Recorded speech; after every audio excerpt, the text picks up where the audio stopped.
네, 기업 탐탐 시간입니다. 증권부 기자가 직접 기업을 탐방하고 그 안에 들어가서 이 속속들이 소식을 전해주는 시간이죠. 오늘은 경남 양산 멀리까지 다녀왔습니다. BMT 기업에 대한 이야기 다뤄보도록 할게요. 증권부 이대호 기자와 함께합니다. 어서 오세요. 네, 안녕하세요. 네, BMT 많이 들어본 것 같으면서도 좀 생소한 것 같고 시가총액 자체는 좀 크지 않은 회사더라고요. 네, 코스닥에서도 시가총액 한 400억 원 정도니까 네. 크지 않은 기업입니다. 하지만 뭐 내년 2월이면 창업 30년을 맞을 정도로 아주 강소 기업인데요. 네.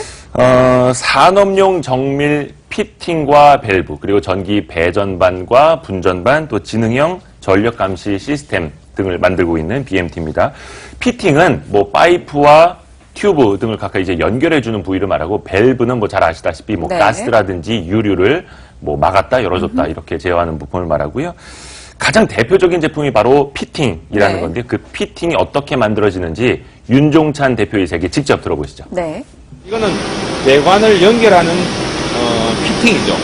예를 들자면은 뭐 튜빙과 튜빙을 연결하는 자재죠. 이거는 기역자 형태니까 배관이 기역자로 끊기는 그런 부분에 들어가는 부품입니다. 재질이 스테인리스 스틸입니다.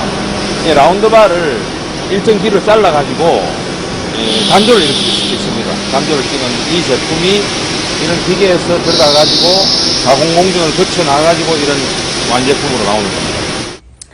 자, 그리고 지금 바로 BMT 공장 내부를 보고 계시는데요. 네. 한 19,000여 제곱미터 규모 1공장 보고 계십니다. 대부분 여기에서는 피팅 제조 또 연구 개발 시설로 쓰고 있고요. 가공 단계는 지금 보시는 것처럼 거의 다 대형 기계들로 자동화되어 있습니다. 또 나아가서 작은 피팅 제품들은 이제 사람들이 좀 조립을 하는 게 있는데, 그것도 앞으로도 계속해서 자동화할 계획입니다. 윤 대표의 설명 들어보시죠. 이 제품이 저희가 주력으로 생산하는 피팅이라는 제품입니다. 아까 말씀드린 배관을 연결하는 제품인데, 이거는 여러 가지 그 부품으로 구성이 됩니다. 여기에 이제 바디가 있고 너트가 있고, 너트 속에 이런 패럴이라는 자그마한 부품들이 조립이 돼가지고 하나의 완제품으로 형성이 됩니다. 저희 회사의 경쟁력은 이런 조립 공정을 완전히 자동화해서 거의 무인화 시스템으로 운영을 하고 있습니다. 그래서 타사 대비 경쟁력이 뛰어나지 않나 그렇게 생각하고 있습니다. 배관과 배관을 연결하는 피팅, 그 못지않게 앞서 살짝 이야기를 해주셨던 이 밸브, 이 역시나 매출에서 차지하는 비중이 상당하다고요? 지난해 매출 기준으로 보면요, 그 피팅 부분이 한 58%대, 그리고 밸브가 28%대를 차지를 했고요. 네. 산업용 밸브는요, 그 크기 또 사용처에 따라서 종류가 굉장히 다양합니다. 그 중에서도 특히나 BMT는 앞으로 어떤 친환경 이슈 때문에 LNG 수요가 커질 거다라고 보고, LNG용 초저온 밸브를 지금 제 화면에 나오고 있는데요. 저거를 네. 이제 유망하게 보고 있는데, 워낙에 낮은 온도에서 정밀하게 제어를 해야 하다 보니까 좀 기술력이 필요하고요. 또 크기도 커서 단가도 높은 편이라고 합니다. 네, 좋습니다. 피팅, 밸브 이야기 이어나가고 있습니다. 네. BMT, 이제 키워드 통해서 하나씩 확인을 해보도록 하죠. 열어봅니다. 첫 번째 키워드, 조선 원자력보단 IT. 어떤 의미를 가지고 있나요? 부등호인데요. 네. IT 쪽이 더 크다는 이야기죠. 일반적으로 피팅 업체다 하면은 그냥 기계적으로 조선 기자재로 네, 분류를 그렇죠. 해버리죠. 해서 조선 업황이 좀 좋지 않을 때 함께 좀 주가도 저평가 받는 경우가 있었고요. 또한 문재인 정부 들어서 이제 탈원전이 화두가 되고 있는데, 일부에서는 이게 원자력 테마주로 BMT가 분류되고도 합니다. 네. 그런데 사실 알아보니까 원자력 발전소에 들어가는 그 기자재 매출 비중은 5%가 채 되지 않는다고 해요. 그리고 바로 뭐 원전이 폐쇄되는 것도 아니고, 계속해서 원전을 그 유지 보수해야 하는 쪽으로는 수요가 계속해서 있기 때문에 큰 지장은 없다, 이런 설명을 들을 수가 있었고요. 또 매출, 전체 매출의 절반 이상이 기존에도 반도체 혹은 디스플레이 설비, 그 공정 안에 들어가는 유틸리티용으로도 절반 이상이었다고 합니다. 해서 조선 기자재보다는 차라리 IT 기자재 쪽이 더 크다, 이렇게 확인을 하시는 게 더 좋을 것 같습니다. 투자자 여러분들이라면 올해 그렇게 좋았던 IT 쪽이 아니라 조선이나 원자력 쪽으로 인식을 하고 있었다면 상당히 주가적인 측면에서도 영향이 있지 않았을까. 좀 답답한 면이 있었죠. 네, 그런 생각이 듭니다. 자, 두 번째 키워드 열어보시죠. 네. 키워드 확인합니다. UHP. 이게 또 뭐죠? 이게 고부가 가치 제품입니다. 네. UHP, 초정밀 고청정 제품이라고 하는데, 일단 윤종찬 대표의 이야기부터 듣고 더 설명을 해드릴게요. 네. 예. 이 제품들은 전해 연마라는 공정과 초순수 세정이라는 공정이 더해지는데요. 그래서 이렇게 개별 진공 포장을 다 합니다. 이 제품의 특징은 주로 이제 반도체, 디스플레이 제조용 장비라든지 설비에 사용되는 제품입니다. 이 제품의 특징은 고기술을 요구하는 제품이라서 일반 산업용보다는 어떤 부가가치라든지 이런 게 높은 제품입니다. 네. 제가 여기 실물을 하나 가져왔어요. 이게 거의 뭐 소시처럼 이렇게 진공 포장이 되어 있는데 낮게요. 네. 저희 카메라 감독한테 미리 얘기를 안 드렸는데 이거 좀 잡아달라 클로즈업 좀. 이게 지금 다 하나하나 이렇게 개별 진공 포장이 돼 있습니다. 네. 왜냐면은 반도체나 디스플레이에 직접적으로 쏘아지는 어떤 화학 약품이 지나가기도 하고 고압의 가스가 지나가기도 하기 때문에 그 안에서 먼지가 나오면 당연히 안 되는 거고. 불순물이 있으면 안 그렇죠. 되니까. 그리고 독한 약품이 지나가도 견뎌내야 하는 거죠. 이게 진공 포장이 되는 거 한번 좀 제가 찢어서 열어봐 드릴게요. 네. 저희가 따로 그 화면으로도 좀 준비를 했는데 이 단면을 보시면 굉장히 깨끗하게 마감이 돼 있고 처리가 돼 있습니다.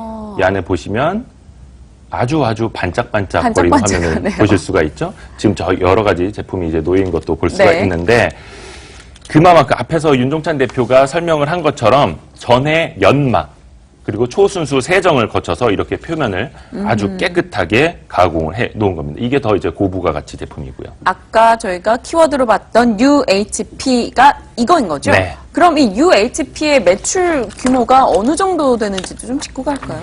요게 일반적으로 그러니까 반도체나 디스플레이 공정에 들어가는 유틸리티라고 볼 수 있는 밸브 쪽은 매출이 많이 있었는데 네. 기존 매출 비중의 절반 이상이라고 말씀드렸죠. 그런데 이 UHP 제품의 매출은 아직 없습니다. 이게 왜요?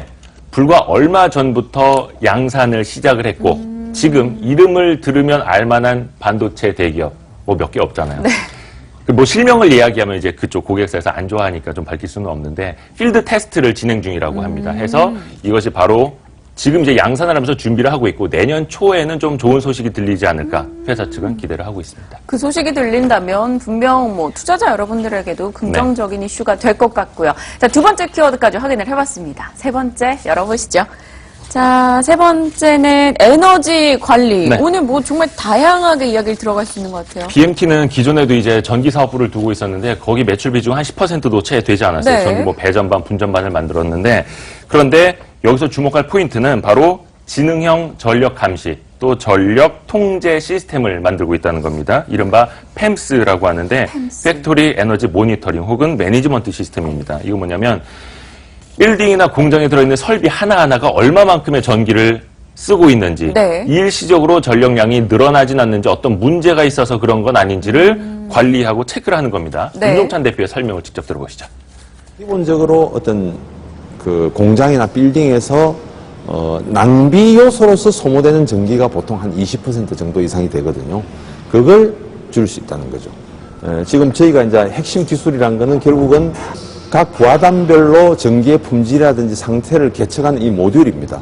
이 모듈이 저희가 가진 특허품이고 각 분전반에서 취합한 모든 정보를 어떤 중앙에서 다 모니터링하고 컨트롤할 수 있는 그런 시스템입니다. 그 중소기업 같은 경우에도 네. 웬만한 데는 한 달 전기요금이 수백만 원, 와. 또 몇천만 원에 달하기도 한다고 해요. 그러니까 꼭 써야 하는 전기를 쓰지 마라, 덜 써라 하는 것보다 네. 써야 한다면 효율적으로 관리하는 것이 더 중요하다. 이런 포인트에 착안해서 이 지능형 전력 감시 시스템을 이제 개발을 하게 됐고 한 3년 동안 시행착오를 많이 겪었다고. 네. 그런데 이제 완성을 다 했고 본격적인 영업을 시작하고 있는 단계라고 합니다. 좋습니다. 뭐 앞으로 좀 기대해 볼 만한 요소들이 많은 것 같은데 지금 실적으로는 뭐 잘 나오고 있는 건지 숫자가 궁금하네요. 결론부터 말씀드리면 BMT는 올해 사상 최대 실적을 향해 가고 있습니다. 네. 지난 3분기 매출이 154억 원대로 나왔는데 전년 동기 대비 한 77% 정도 증가한 겁니다. 전년에 좀 좋지 않아서 그랬는데 지금 추세라면 3분기 누적으로 480억 원 매출을 기록해 놨는데 네. 지금 추세라면 2014년도 매출 600억 원을 넘어설 걸로 회사 측은 예상을 하고 있습니다.